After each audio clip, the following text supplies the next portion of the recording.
Hey, what's up, everyone? This is Jason Tucker, and this is WPwatercooler's WPblab, episode number 112. We're so far away from episode number 200, but that's okay. We will get there. We will take our time, step by step, week by maybe every other week, and we'll get there at some point here. Life happens when you're exactly. Exactly. This week's episode is going to be WordPress marketing, turning support FAQs into content marketing.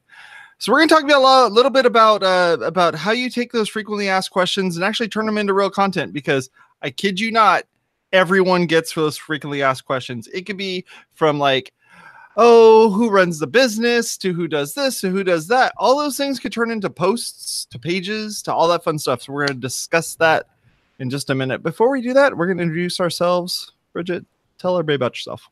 Hey, I'm a freelance marketing consultant and social media manager. I focus on business-to-business relationships in the WordPress franchising and construction space. I also write speaker bios. Hit me up at bridgetwiller.com. Nice. What's up, everyone? I'm Jason Tucker. You can find me on Jason Tucker on Twitter. Oh my goodness. Wow. And my website is jasontucker.blog. You can go over there and take a look at that. I also do another show, which we're going to be recording tomorrow at, let's see here. It's at 11 o'clock Pacific, 11 o'clock a.m. Pacific, which is called WP Watercooler. And we're going to be talking about whatever it is that we talk about on that show, because you show up to the water cooler, you bring a topic, and we discuss it. So if any of you in the chat room are interested in being on the show, feel free to go over to the website at wpwatercooler.com/events, and that's where you can find all the event information and sign up for one of the events. And if you want to join us on this show, we don't talk about this all that often, but as you can tell, we don't currently have a guest on the show. You can see that there's a Bridget and there's a Jason, and we're just going to be talking to each other. And so in order to do this show, we need at least 2 people. But we would love it if there was 3. And you know what? We would even go so far as to let both you and your business partner on the show at the exact same time, if you really wanted to do that. We could have up to 10 people. We don't want 10 people. We can have up to 10 people. So yeah, so three's a crowd, 4's a party, or something like that. But anyhow, come hang out with us. You can go over to WPwatercooler.com and go find the links there to contact us, and you can definitely pitch us something, and we definitely have you on the show and talk about it. What we don't want you to do is come on here and talk about how great your product is. We know your product's great. You know why? Because we're talking about your product. And if we're not talking about your product, then you're not getting out there enough to market. And that's what we're going to be talking about today, is marketing and WordPress marketing. So, okay.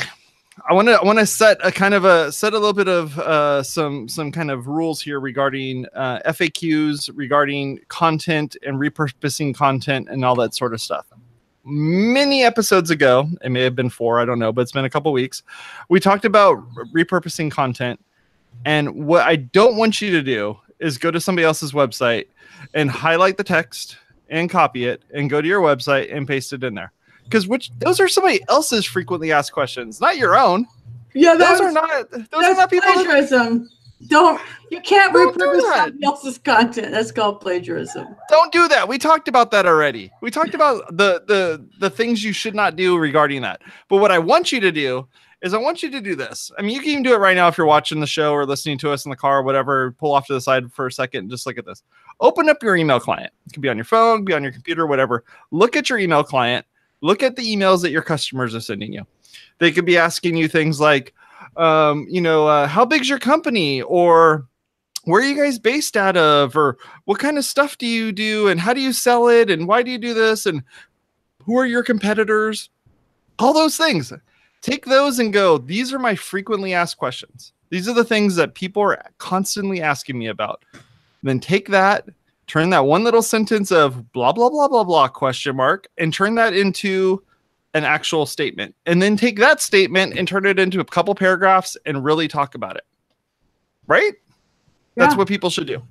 Yeah, the show's over now. Good job. But how should somebody do that, Bridget? Like, how should somebody take a one little line sentence? And you do this for me all the time, Bridget. We sit here and come up with a topic. Like, let's talk about frequently asked questions. And if I remember correctly, what I sent you regarding this topic was really, it was just like, people send me questions. I want to answer them in blog form, whatever it was I said. And you're like, oh, let me just turn this into something that makes sense. So how should somebody do that? How should somebody start with the title and then come up with the statements and come up with the who, what, why, when, where, and how? Okay, so you could start with the title, but usually I don't start with the title. Because to me, I don't think of the title until it's too late. Or not too late. Well, in my racket, Bridget, I always start with the title. Why? Because we haven't made the content yet. So okay, I'm always worried about the title. Okay, so for this show, that's what we have to do. Yep. But in real life, I don't know that you're going to write your title very well at the first. Does that make sense? Okay, so, but you still know what the basic questions are. Now, this happened to me in construction. People kept asking, what is epoxy injection? People who've been watching the show for a while know that's my claim to fame. I think it's still on the internet. And what is it going to do to my building, right? So we were getting those through, not through email, but we were getting it from the phone. Okay. So the boss is in the other room. He's on the phone explaining this. For us, who, you know, for a regular small business, it might be email. If you have a product, it might be Help Scout. Right. So I would always recommend that you give your marketing team access to Help Scout, at least a read only. Because if you take it this way, okay, in filing, because I was a secretary for a long time, if you have a miscellaneous folder and there's 3 of the same thing, you make it its own folder, right? So if you have a question that's been asked to you 3 times, that's good enough, right? And when I started, You Too Can Be a Guru as a joke in 2011, I had my stepdaughter asking me questions because I was training her how to do social media for politics. Now she's very successful. And so she would ask me a question, and then I figured I might as well if I have to do all these screenshots, I might as well make it a blog post. So without thinking of it that way, the questions are what drive my content and always have. Some of that is because I'm a natural teacher. So if you're a small business, you either have people on the phone asking you repeat questions, people on email asking you repeat questions, people in person asking you repeat questions, or if your product or theme-based business, plugin, theme, or service, you're going to have Help Desk or Help Scout or something like that. So I would definitely take those ideas, throw them into a Google Doc. For example, at the travel agency that I work at, I'm sitting there next to my boss and people are asking, what is a single supplement? And so then I go, there you go. And then, so here's how you level it up. Okay. So write down whether you want to do it in a notebook. Notebooks are great because you remember it better. Okay. You can write it down in a notebook. You can start a Google Doc, whatever. Then type it in to Google search, because when you type in what makes a good travel agent, or what is a single supplement, or what is epoxy injection, what is a WordPress theme, you will get this really handy thing. Thanks, Google, called People Also Ask. So they might frame it in a way that makes a better title. See? Yeah. So you don't have to start with your title. You should start with a working title or basic concept, but you want to be in that answer box. And if you're in that answer box, how you do it is by breaking up your content into easily digestible blocks, which works out well for Gutenberg. And Yoast just posted a blog post today, actually, that their Gutenberg compatible version, I think it's 8.2, will probably the pro version, I imagine, will make the markup and the structured data for Google that will help you build an FAQ. Wow. So Yeah, that's bitching, because you want to be in that answer box, right? I mean, the answer, okay, so I don't know, maybe the SEOs could argue about that on a different episode, but the answer box is cool, but then they don't really need to go to your site. And it can be wrong, because I've asked questions in the answer box and then had the answer be, you know, like somebody says, well, you think it might be this, and then the paragraph later, but it's not, you know. So you might get false information if you don't look at the context. But it is a good way to make sure that the way that you're asking the question in your FAQs and then later in a blog post is the way that people ask. And Google is so good at helping you do that. There's just no reason not to. Sounds good. That's what I've been doing anyway, as a self-taught, let's just fly by the seat of my pants kind of a girl. Well, I like what you said very early on in your statement, was that the fact that you want to take an email that somebody sent you, and instead of replying to them with a bunch of screenshots and a bunch of stuff, and I'm guilty of this at work. Like, I hate repeating myself at work. Like, I cannot stand repeating myself. It sounds very like it's real custom to send out a custom email to somebody and say, dearest customer, or for me, internal customer, I just want to let you know that I've spent many hours crafting up this email that you're probably not going to read. And here is all the information regarding it. And this big old long thing with screenshots and videos and links and little animations and all this stuff. And you know, the person just goes and looks at it and goes, wow, I just want to know yes or no. And I got this huge, long, crazy thing from Jason. Great. So what I do instead is I will do I'll take that one question somebody asks me, and I'll go over to my knowledge base on our intranet, which is now powered by WordPress, by the way, which is really awesome. I take that and I say, hey, look, go to this link and go read this particular part of the article. And so I don't know if you're aware of this, but you can definitely make anchor tags within the post. And those anchor tags can be the text that that someone is going to put in. So like, for instance, if you're using Beaver Builder, for instance, and you're going to drag in a bunch of stuff, you can make one of the boxes an ID and put in some text into the ID. And so when you put in like the URL to that page and then put a little hash, a little hash mark, or a hashtag, if you will, and then the text that is that ID, it'll automatically drop them down to that section of the page and not actually have to read the whole thing. Yeah, I used to do that like a long time ago when I learned. It's still popular, and it's still really, I didn't know you could do that with Beaver Builder. That's pretty fishy. Yeah, you sure can. Yeah, so you just you make the ID, because for those of you that use CSS and stuff, an ID needs to be unique on the page, so you can never have this same ID twice on the page without it being like totally screwed up markup. But if you use the ID, you can have it automatically drop down to that. You can also put in a link and then use, you can name that link, and that would do the same thing as well. Okay. But all that to say, you could definitely use that sort of thing to drop them down to the right spot. In my setup that we're using over there is I have a plugin. I can't remember the name of it. I'll probably look it up once maybe you start talking, and I'll dig around a little bit on the site.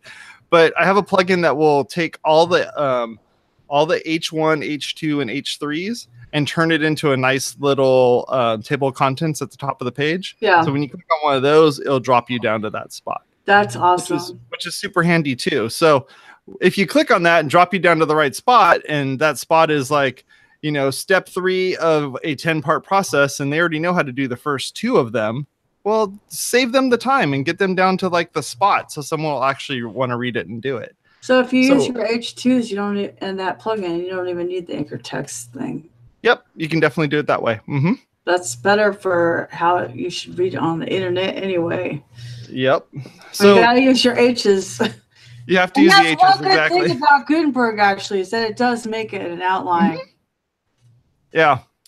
So do that and get those people to the right spot, so they're not spending this whole time reading this big old long thing when they just need to read a very specific, you know, part of it there. So yeah, good stuff there. So I would highly suggest going through your list of stuff, and another thing you said earlier was regarding phone calls. Like I go to my I go to my receptionist at the office and I say, hey, like, what have you heard recently? Because those people know they're answering questions nonstop, and most of the time they don't even remember. Like they're just like, oh, there's so much going on. Well, I heard about this thing. This one person asked about this event that's coming up. This other person asked about this other thing, and I'm like, okay, how about this? For like the next like 2 days, just write down everything people ask you, and then bring it over to me, and I'll take a look at it. Because I want her to not get all those phone calls. I want somebody to go onto the website, find it on there, and make it quick and easy to find. Yeah, because in many ways, you're right, Jason. If you're getting the phone call, are you even serving your customers on your website? Yeah. And it could be the same with if you're getting an email from your excuse me, from your contact form. Mm-hmm. Because you know what? If I have to search around, I'm going to be finding your contact form. Yeah, it's totally true. If they're digging around on the site and they're not finding it, then yeah, your website is not doing what it needs to in order to be able to make it work. So one of my favorite people, Richard, from the Netherlands, has WP Help Desk. WPhelpdesk.nl. And I met him in Paris at WordCamp Europe, and he does this really amazing thing. So the questions come to him in a gravity form. And then when he answers the question, it gets posted to the blog. So you're getting the question asked in the way a person from the general population would ask it. That's awesome. So you have all of the right keywords automatically. And then, of course, it's a selling point because he'll tell them do X, Y, and Z. And if they're like, I don't know how to do that, well, you can hire me for this amount of price. I mean, it's freaking genius. I love that guy. Like, it's just the coolest thing ever, right? But you're making your content based upon the user. And that workflow is a perfect way to do it, especially when you have a bootstrapped or smaller staff. Maybe you don't have time for it, but the support person is going to write the answer and help scout or whatever anyway. So why are you not publishing that? You can sanitize it or whatever, make it generic, take out that person's exact thing. But, you know, if you continuously have problems with Stripe and Gravity Forms, and you see that it's this one theme, 2017 or something, this is a hypothetical. Don't everybody flip out on me. Then you might want to say, hey, 2017, maybe not the best choice if you want to use this product, right?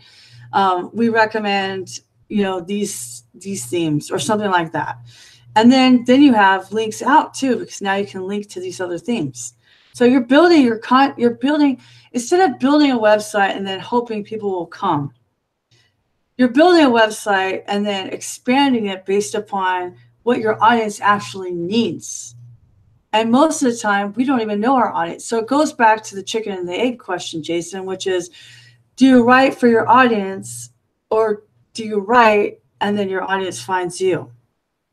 Right. So I wrote, and then my audience found me. But everybody says, oh, you should know what your audience wants. Nobody knows what your audience wants until they start talking to you. You know how they're talking to you? They're asking you for help every day. Whether it's your friends or your neighbors. For me, it was family. And then it started to be peers when I was in construction, of all these friends I had. And they were like, well, should I do this or should I do that? I'm like, everybody can be a guru. It's not really that hard. You too can be a guru, tongue in cheek. And like, that's how it happened. I didn't realize I was good at it. I just thought everybody could do this, right? And that's the problem. So here's the other part of it that, as a teacher, that I think it's really important to realize. Sometimes in support, there's a saying to talk to a duck.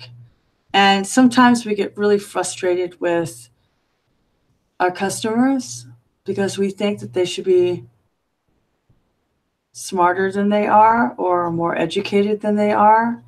but they're not. And that's why they pay us. And I experience the same thing with my customers. I have learning curves where it's my job to educate them, whether it's about boundaries or styles or trends. And social media things change a lot, you know, and so maybe what used to be true on Instagram 2 years ago isn't true now. For example, it's not chronological. So it doesn't freaking matter what time you post. You know, it can say that your best time is posting at 9, but if you're always posting Tuesday at 9, that's the only time you're posting. So of course that's your best time, because that's the only time you're posting. Like a computer only gives you data based upon what you do, right? So Right. when I was in school to be a teacher, I was in this science class, science for teachers. It was just a waste of money, in my opinion. Like this stuff, whatever, that's another show. So the teacher says to me, Bridget, you're going to have a really hard time teaching math and science. I'm like, oh, why? It's my best subject. That's why. You will not get why they don't get it. And that has followed me for the last 25 years. When I was student teaching in 2nd grade, I had the remedial or the lower math kids, and we were learning how to tell time analog. I didn't have a hard time telling time when I was a kid, but there wasn't the prevalence or abundance of digital, right? And Right. to this day, no, seriously, when I speak, I have a watch because I can tell how much time has passed based upon the shape and the pie, but I don't wear it except for when I'm speaking because I know how much time has elapsed. So anyway, I was so frustrated. I kept thinking what he said, Bridget, you don't know why they don't get it. So I said, okay, we're going to become the clock. And everybody sat in a circle and everybody had a number. There was 12. And then there was 2 sticks, well, paper rolls, because, you know, that's going to become a sword. And then if you were like, for example, the long stick was pointing at 12 and the short one was pointing at 2, then the kid at the 2 had to say 2. And the person who's holding 12 had to say o'clock. And after we did that, they got it, right? So a lot of times, the way you communicate something to somebody who doesn't get it just increases the frustration, because you have to do it a different way. You have to be the clock, okay?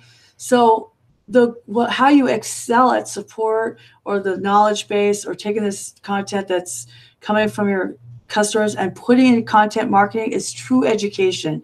And education in a way that doesn't make you feel better because you know the words, but in a way that makes them feel better because they can achieve it. Yeah. This is true in all of life. I just read something again on Harvard Business Review that it's just so condescending. And when somebody's frustrated, they're not thinking anymore. So we can do it in a way, and that maybe that means our FAQs are video, Jason. Yep. You know, we can make a video, we can do a screencast, we can put in GIFs or GIFs, depending upon what side you're on. It's like there's lots of ways that we can do that, because what we want is we want an educated customer base who values our product, who will continue to be a customer, and they will if they feel that respect. Yeah, I'm a visual learner, but I know that I know that I'm not the only type of learner. There's other types that are out there. There's, you know, people that read text. There's people that want to have it drawn out for them. They want people to explain it and listen to it and talk about it. So when I write these knowledge base articles that I do at work, I'll record a video of me doing it, and then I'll outline all the things that I did in the video, because of the fact that I'm a visual learner, I'm also someone who likes to present without notes. So what I do is I don't even write an outline, because an outline just means I'm limiting myself to the things that I could do. And on the fly, I could go, well, actually, if I do this instead, this is how I can get there. So it'd be really hard for me to outline the whole thing and then start recording and then follow along with my outline. I'm like, okay, now what do I do here? And then I do that. So all in all, I always record something, and while I'm recording it, I'm talking, and while I'm talking, or once I'm done talking, then I go and do a very loose transcription of the things that I did, usually as a numbered list or as a bulleted list of here's my steps that I went through in order to accomplish the task. Yeah. And that allows me to put in the text that people are going to highlight and copy and paste when they go do it. It also allows me to put the links that people are going to be doing to be able to go to the places that they need to go in order to kind of get to their ultimate goal. So yeah, I would suggest if you're doing this to not that every one of your posts needs to have video, but if you add something like that in there, or if you use video, definitely make sure you put text next to it. Putting a video on a page with nothing on it, 0 SEO value, 0 search on the site value, no value at all. Like that thing, no one's going to find it unless you send them a link directly to it and they're going to hit play. Yeah. And then they're going to be frustrated because there's going to be a bunch of text on the screen and they're going to go, which site did you go to? And what thing did you go to? There's better ways to do this, friends, and make sure that you're putting in the right information in the right places and making it so that people from different types of skill sets are going to be able to consume that content. And since I'm a very technical person, I need to make sure that my technical stuff translates well to someone who's non-technical. Right. And that's, that's kind of it's kind of like the holy grail of doing this type of work, is making sure that all your stuff is written in a voice that people are able to understand. I mean, oh, sorry. Go for it. I mean, I'm just saying it's just jargon. It doesn't matter if it's WordPress or construction. I don't expect you to know what a glulam beam is. You can't expect a customer to know what a DNS is. I'm sorry, but you can't. It's like the biggest problem. I'm saying, like, it's that patience, it's that empathy. Yeah. And so with that being said, one of the things I've seen in a lot of these where you're answering a question, for instance, WP Beginner does this a lot. There's other sites that do this too. They're answering a question. So when you go and someone does a search for something on Google, like, how do I create a table of contents in WordPress that are both for posts and pages? Well, if you search for that or some variant of it, Google's going to be smart enough and go, well, okay, WP Beginner just literally answered that question 100% exactly how it is. So you go click on it and you go read it. But as you start reading it, you notice that within the text, they're answering that question, or rather they're asking themselves that question a couple different ways. So they'll say, like, if you're looking to build a list of H1 tags that show up in the page, then follow along with this tutorial and we'll show you how to do it.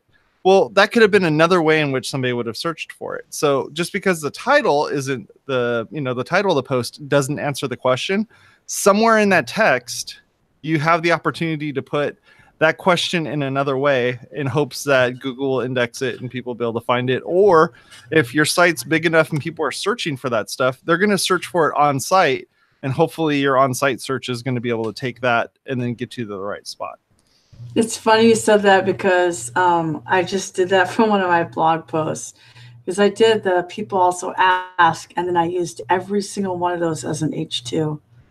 Oh, really? Is it a different way of asking that same question? Yes. So it's the social media success article. And so why does social media change so often? How do you start a social media campaign from scratch? How do I create social media strategy plan? How do you create social media and marketing strategy factoring in change? How can social media strategies be improved? Like, I literally did that from a people also ask as an experiment to see how it would go, but quickly, like, Eric and Olivia from Peepso are in our chat, and they have such good things they're saying. I just wanted to say, Eric says, treat clients like they're 10-year-old kids, explain everything in excruciating detail, and be patient. The thing is, if they come asking questions, even frustrated and screaming, it means they care. So appreciate it and take the time to explain it. Like, that is key. And Olivia is like, there's many ways of showing one same thing, and it's necessary to show it that way. It's not stupid students. It's how versatile the teacher can be to ensure everyone gets it. And they're right on. And so what the cool thing is, that with a content marketing team or in your own strategy, whether it's just you or what, having that versatility means your content marketing is easy to fill up. Okay. Yeah. So I literally had a consultation with a speaker last week, and she has this great website. Used to be a TEDx talker and everything. Has all these bullet points. It wasn't FAQs, but like if you have her as a coach or if she comes and speaks, you're going to learn da da da da da da da da da da da, right? And she goes, well, what do I get my content? I'm like, OMG, every one of those is a thesis, right? It doesn't have to be 2,000 words. But if you took every one of those bullets and wrote 300 to 500 words, you have like, I don't know, almost a year's worth of publishing once a week. And then you have all these reviews. This is what I've been doing lately when I've been doing work for some of my agencies, is I'll take the review from Yelp and then I will use that to base the content on. And then I put the text of the review at the bottom, right? So this lady, for example, had a great review about encouraging women entrepreneurs. So I'm like, why should women entrepreneurs support each other? And then put that lady's review, right? So the kind of the flip side of using FAQs is going into WordPress.org and using your reviews, or on your own site and using your reviews. And then like, I mean, if they're kind of like, wow, great plugin, maybe that's not going to work. Okay. But if it's, but if it's like, oh, I did thus and so, and now I can migrate my content from 777. First of all, that needs to be reviewed and reach out to them for a case study. Ooh, wow. Can you explain how a case study would work? Like how does one approach the beginning parts of a case study? This is a whole other topic. We can do an entire show. It is a whole other topic. I learned about case studies from Jason Cadill at Funhouse, and the franchise industry totally does them. We did a softer version of that that Matt Cromwell came up with called Give Stories, where we're asking the people what they do. So you pretty much do like how they use Give and what happened. So a case study is, what were you doing before? What was the problem? What were the obstacles? How did you solve it? And what are the results? Like almost like a who, what, when, where, why, how. Right. So, so the marketing team has been doing this for Make WordPress. And that's why I was like, there's a migration that from Drupal 7 is what made me think of it. But the thing is, it's kind of cool because people want, it's great to know that your plugin does X and Y. Okay. But for example, like if we're talking to the Peepso people, right, that are on our chat, I love Eric. He's awesome. So for example, like, why would you want a social network? Well, maybe your website is about domestic violence. That's not a group you want on Facebook. That's something you want super locked down, right? So having an internal social network is kind of basically a newer version of a forum. That's something you're going to want. So say that Peepso had a client called Laura's House. That's a domestic abuse thing here. And before, Laura's House wasn't really getting very much support within each other. But after they used Peepso, you know, the challenge was they didn't want to use a Facebook group. The challenge was they wanted privacy. How they overcame it was they had a WordPress site. The developer, Jason Tucker, decided to install Peepso. Now the domestic abuse victims, and a lot of times they don't want to be called victims. The survivors are now supporting one another on this app that's like on their phone. And because of that, they are now mentoring other people. Like that would be a case study. So they're not really usually that long. The more technical the problem, the more detailed the case study, because it could be about performance, you know, it could be about just like the ease of use, you know, like before they were using Contact Form 7, but it took developers so long. Now they're using WP Forms and the secretary can do it. right? So Right. sometimes it's about taking work away from a developer and putting it in the hands of your clients. So a lot of times for us, our friends to build websites, this is a great thing. Like maybe it wasn't this cluster F multi-site piece of crap CMS, and now you made it easy with Beaver Builder and you build it. It took 2 weeks, and now the client can write their blog posts and they feel free, and you're doing the maintenance for $99 a month. You know what? I mean, whatever. The result is their SEO is better or whatever. You could wait, but like that's it. So like the case study is, so if the FAQ is here, right, in the time, then the review is here, the case study is here, but it's all part of the customer journey. Yep. It's the website is for validation and discovery. So having that journey there is great. And I know Give Stories were really a very good way for people for nonprofits to understand now, what would I do with this and how would it work? One of the most popular ones that was there was about the snowleopards.org. I mean, they got like 70,000 on Giving Tuesday. And so I think they're still continuing that because I've seen some of their tweets, but like that kind of thing is easy when you put a Gravity form or whatever, Caldera, it doesn't matter, a form on your website. You take the information, comes in your email or gets put in a draft, however you want to do it. And then if you need clarification, you can ask them, but then publish it. So you can have this customer journey and people can see, oh, okay, yeah, that makes so much sense. Of course I'm going to do that, you know? And having frequently asked questions is important. In my case with the travel agent, I built them backwards. So I was hearing all these things and writing what makes a good travel agent, what's a single supplement, blah, blah, blah. What are my favorite travel apps? And then I went and built an FAQ because I didn't think we had enough internal linking too. So yeah, I'm no SEO person. I won't even say that I am. I just know that things that make sense to your grandma or the person next door is what works. Yeah. Yeah, it's like when Russ did his talk in Minneapolis. He was talking about how he writes in his own voice, literally from his own voice. So because of that, it's the things that a human would say, not the things that a human would write. And the internal dialogue goes, "Oh crap, I can't get my website to work because it keeps white screening."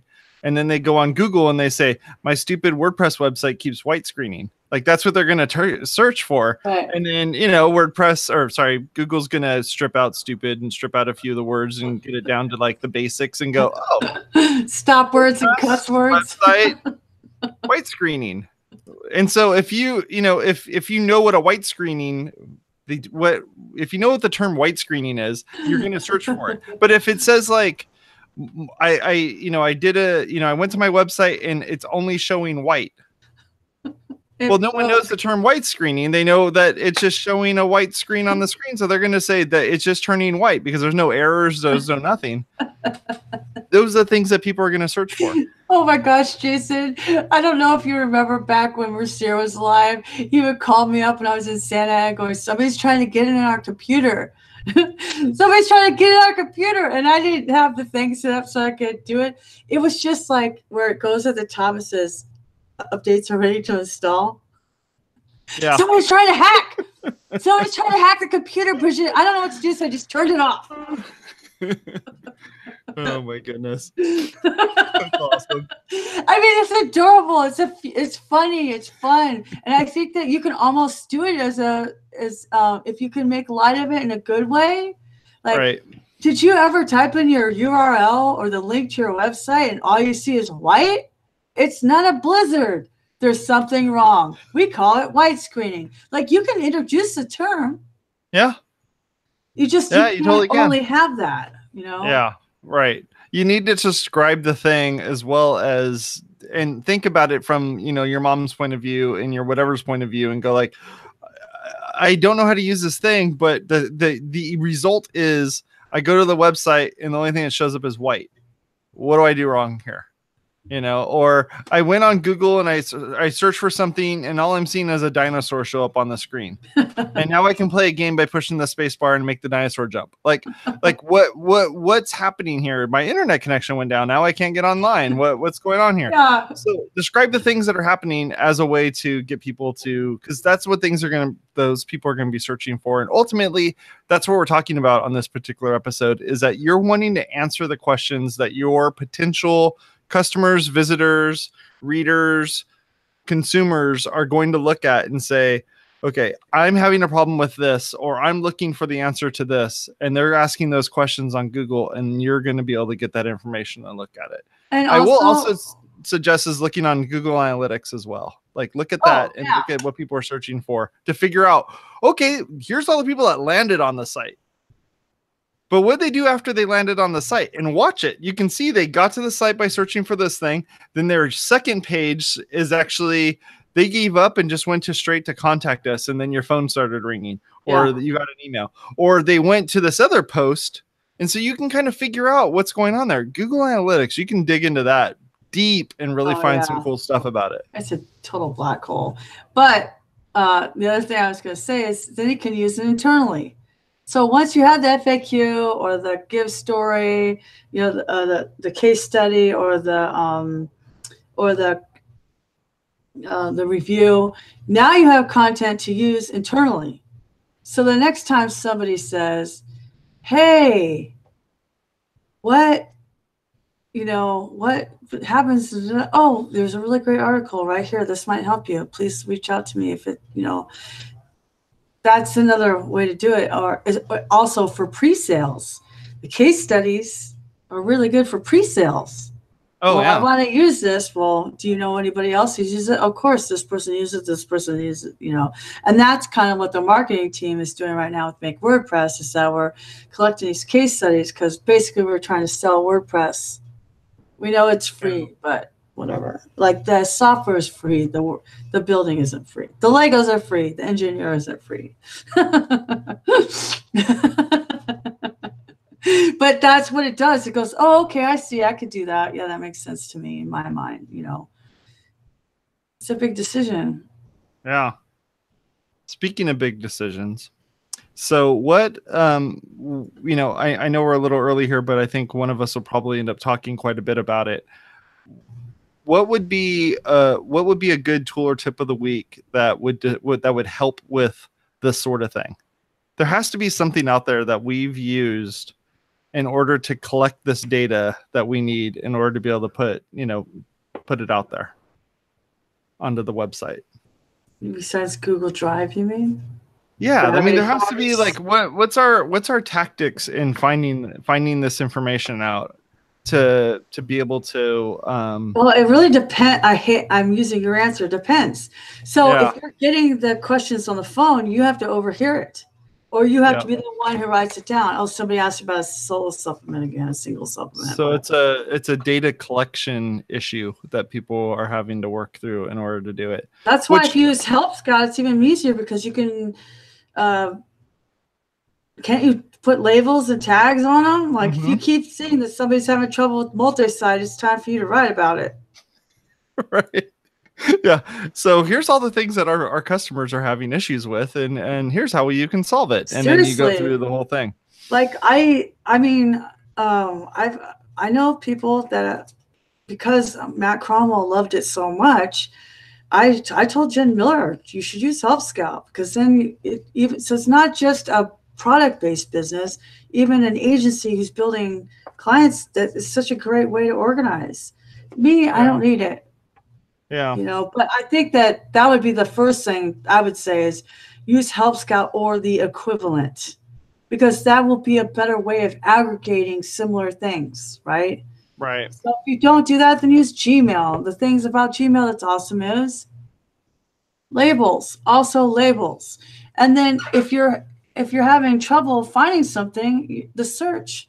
I am very crazy about using subject lines. Okay? Somebody emails me about something and then they ask me another question. I reply to them and I change the subject line. Like if you and I are talking back and forth, oh, let's talk about the show. Oh, by the way, where are you going for Christmas vacation? I will reply to you and say, Bridget Willard's Christmas vacation. I'm not going on vacation this Christmas. Love, Bridget. Send.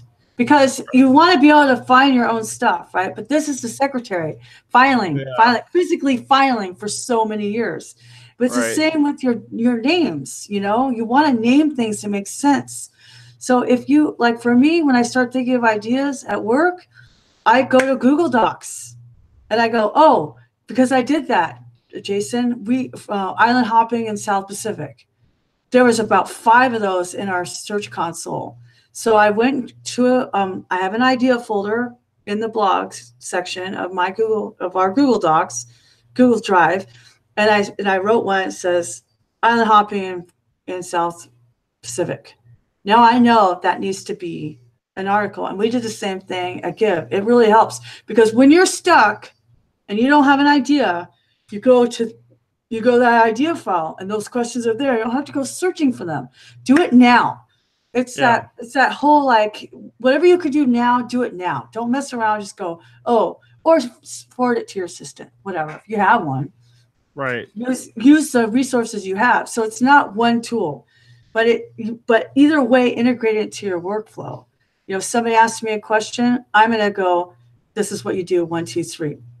But it's almost my tool or tip of the week, but for a different reason. Well, get in it. Let's talk about it. Okay, so Google Drive. Like I've always had Google Docs, Google Photos, and Google Sheets on my phone. But because I'm doing the social media for WordCamp LAX, which is this weekend, I'm also doing Instagram this year. Thomas is a big Instagrammer, and so we decided to bring that on. But he made these like really bitchin' photos to put on there. And cool. I'm like, yeah, but Instagram, you post with your phone, okay? So it's like, what the H? How am I going to do this? And then I'm like, oh, Google Drive. So I threw them in Google Drive, put Google Drive on my phone. Then I go in the WCLX folder, in the speaker images folder. It's all about organizing, people, and naming your files. No joke. Thank God Thomas Patrick Levy named it, you know, Jen Miller, right? Because she's speaking on Sunday, or Roy Savon or whoever, right? And so I just go there and then I press the share button, and then I share it in Instagram when I have Instagram open in that account. And I go type, whatever, send, and I go like this down, and then I'm off that menu and I swipe and I do the next one. It was the best thing ever. And I swear to God, like sometimes tools and tips of the week aren't something new and shiny. It's just using something you didn't realize you had. And that was the best. I am completely converted to Google Drive. I could try to convert everybody that I know now. And I know if Matt Cromwell is watching this, he's super happy to hear that. But the thing is that whatever will make being in between your phone and your computer as seamless as possible is the best thing to do. So Google Drive, tool tip of the week. Awesome. Well, you know, I kind of changed mine because of the fact that we were talking about data collection. But you know, and not that Help Scout is a sponsor of the show or anything. I don't even know how to affiliate with them or anything. I don't even use Help Scout. I just know it's super cool. But one thing I was looking for, and I'll give you 2 of them, but it's the exact same answer to this, is that I'm starting to become slowly but surely a believer of putting an online chat widget on your site. I'm not saying that an online chat widget is the answer to everything. Just like you don't make a social media account and never actually post anything on there, you have to have somebody actually manning this thing, or womaning this thing, or watching this thing. You have to have somebody looking at this chat. But if you're using Help Scout, and you're using Help Scout with the plus version of it, which is $32 a month annually, you get number of users, number of things, all that stuff. But one of the things that they have is this thing called Beacon, and a beacon just makes it so that when someone goes on the site and they click on the little chat thing in the bottom right hand corner, a thing pops up and says, oh, here's some suggestions, how could we help you? And then you type in the search, and if it can't find an answer for you, it finally just goes like, okay, I give up. I give up. Here's a chat person. Talk to this chat person and we'll help you out. And if the chat person's not available, then it'll allow you to send an email. Now, if you don't want to do the Help Scout thing and you don't have money for that, or you're just starting out and you want to try something, or just play with it. When I launched my intranet at the office, I installed this one called Crisp, and their website is Crisp.Chat, and it's free forever, and you can use it on there. And you get up to 2 agents, so you can have you and your, like you and I could be agents on WPwatercooler's thing or WPblab's thing or whatever. And then for 30 days, they'll keep a history of all the chats. And they also have a mobile app that you can install on your phone, so that when someone chats you up on the website, your phone will go off and you can answer them off of the phone.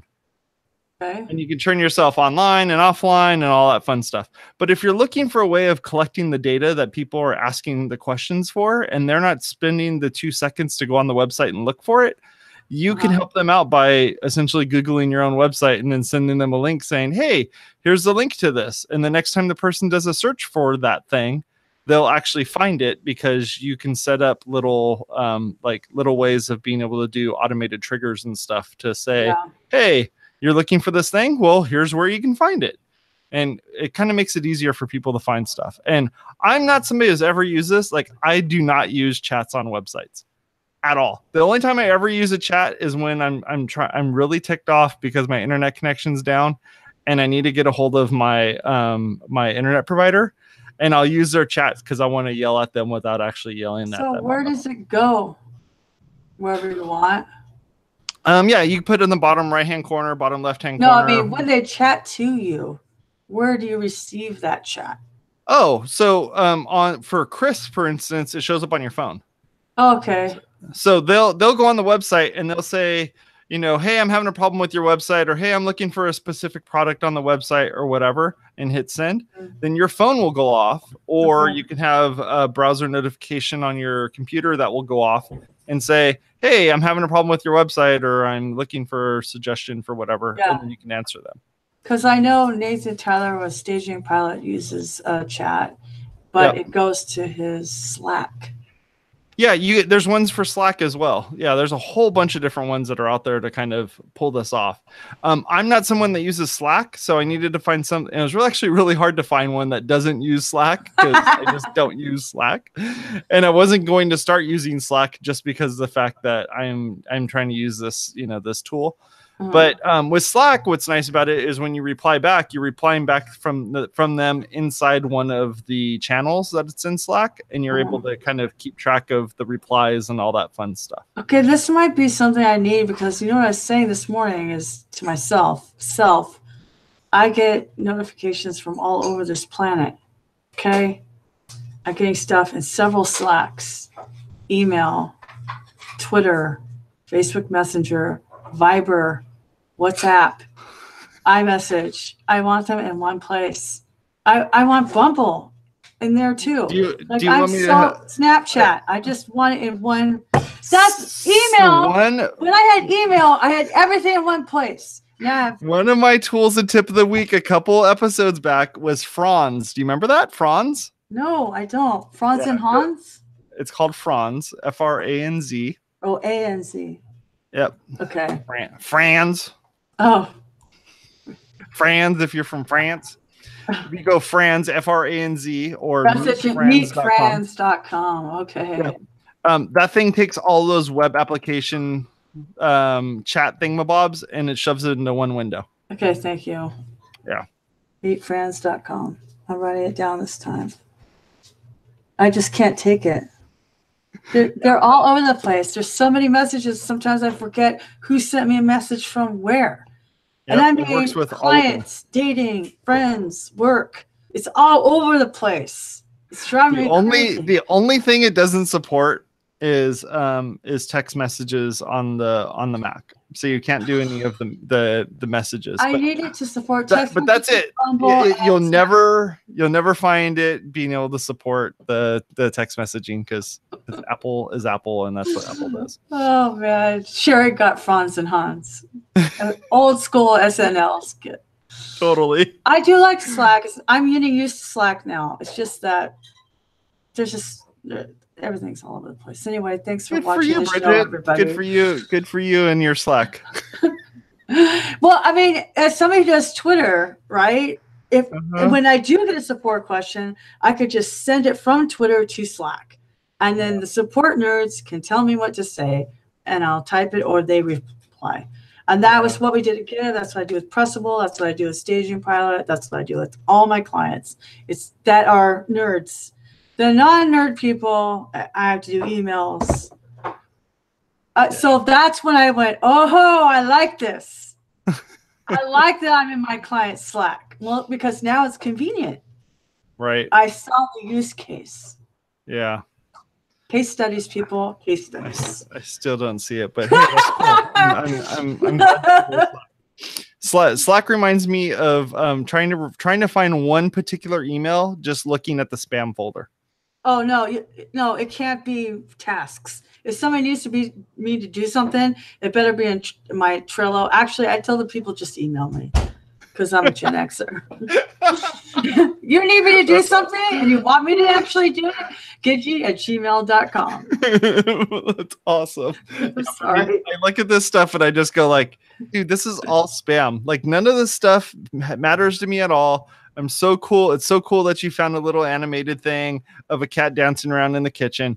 Don't care. That is not going to help me at all for anything that I'm trying to do right now. And that's how we end another episode of WPblab. If you haven't sponsored this, you missed out. You should go to WPwatercooler.com/sponsor. And for a low, low price and an easy find, no fuss, no fees, no contracts, you could have been named on the show. Instead, we talked about Peepso, Staging Pilot, Pressable, and a bunch of other friends because we love them. And if you like this video, you should press thumbs up. If you didn't, you should do it twice. Don't forget to subscribe. Listen to us on iTunes, Stitcher, Spotify, and my favorite, iHeartRadio. Nice. Yes, I'll do the intros. You do the outros. we finally found it. It only took 112 episodes. Awesome. Well, I don't even know what to say now. Thanks a lot for stopping by and hanging out. Make sure you tip your waitress. Talk to y'all later. Bye. Bye.